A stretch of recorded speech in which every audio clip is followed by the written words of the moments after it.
Chapter 7, Part 2, page 98.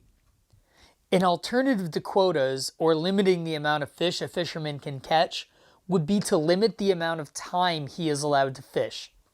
This has ended up being a particularly harsh measure for most fishermen in the US because not only are they limited in the number of days in the year they can fish, many of them are allowed less than 50 days a year, but because of the quotas, they are also limited in how much they can catch when they do go out. It is extremely destructive to a fishing society to stop fishermen from working. It is destructive to any society to bar people from their work.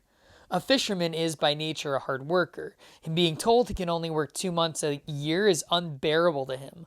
Also, fishing boats are expensive to maintain, and 50 days of fishing might not earn enough money even to pay for keeping the boat in good shape. The number of days allowed varies depending on factors such as gear type.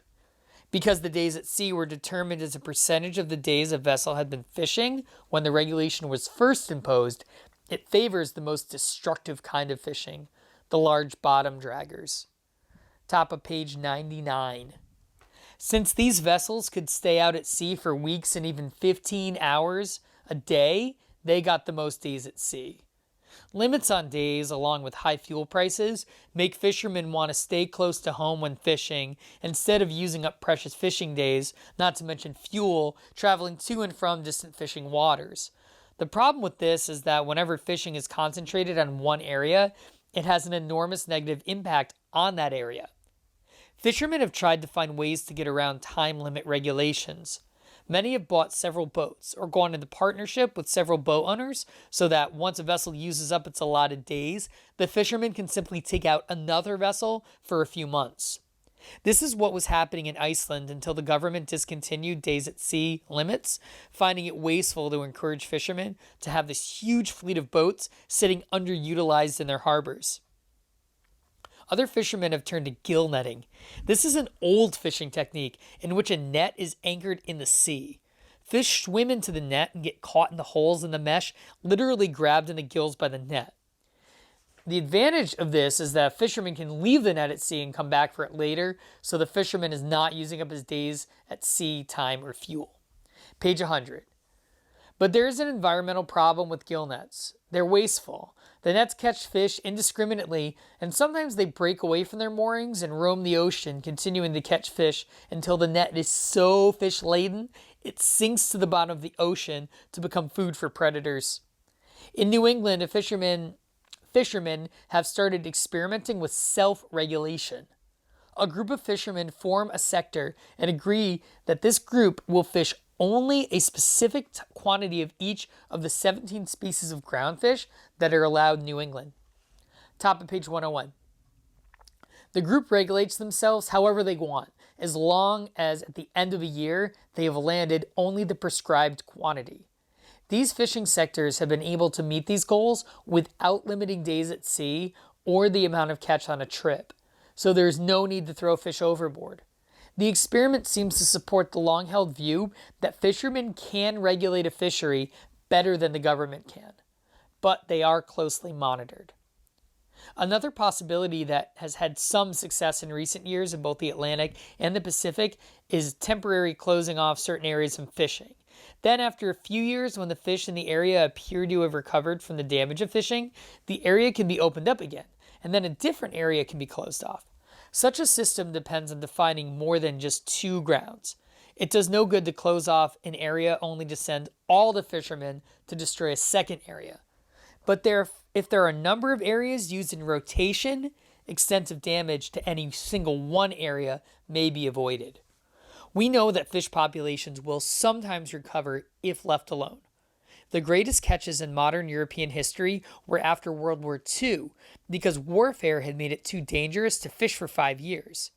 During that period, the fish populations became enormous in the North Atlantic, leading Europeans to often joke that a world war is an effective way to regulate a fishery. Page 102. But of course, a war isn't necessary.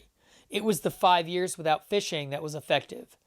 When Europeans first started fishing in North America, they were amazed at the size of the fish populations. One Italian account of Newfoundland in 1497 reported that the fish were so thick a fisherman didn't even need a net to haul them in, but could simply lower a weighted basket and scoop them up. In 1602, a man named Bartholomew Gosnold, on a voyage to America in search of sassafras plants, a valued medicine at the time, gave Cape Cod its name when he complained that his boat was constantly pestered by thick schools of codfish as he tried to get around the peninsula.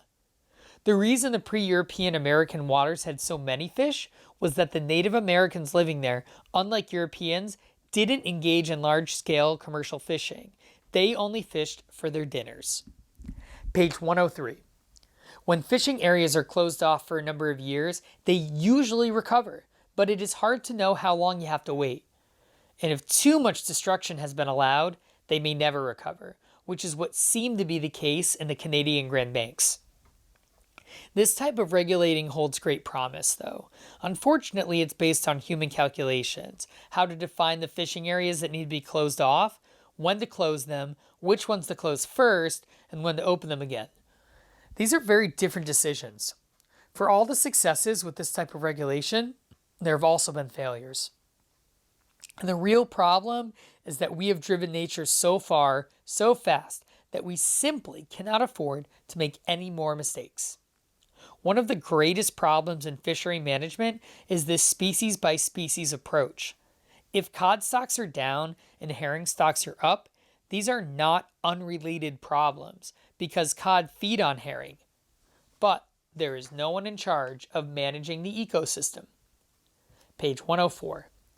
The fact that everything that happens in nature affects everything else is forgotten in the bureaucracy of fishery management. Large holes can develop in the ecosystem without anyone noticing. Scientists suddenly realized that many sharks were vanishing from the Gulf of Mexico, and that the barn door skate, a large ray-like predator, was vanishing from New England. But no one had been watching because no fishery targeted these non-commercial species. They were being killed in bycatches.